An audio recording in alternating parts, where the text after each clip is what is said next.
大家好，欢迎收听台湾俗谚。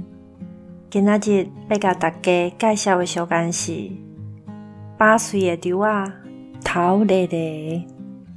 这句俗谚的意思是讲，猪仔伫要会当收成的时阵，顶悬的猪穗因为伤过重会衰衰，就是迄款头犁犁的形。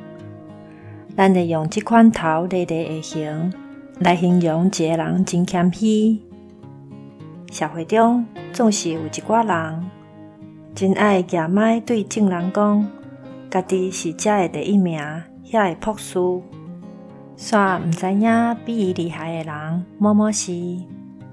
若是有本事的人，大部分拢真美手，因为大家拢看会到伊的才情，无需要去放送讲家己偌敖拄偌敖。这就是这句俗谚8岁的猪仔头犁犁要传达的意思。以上，感谢收听。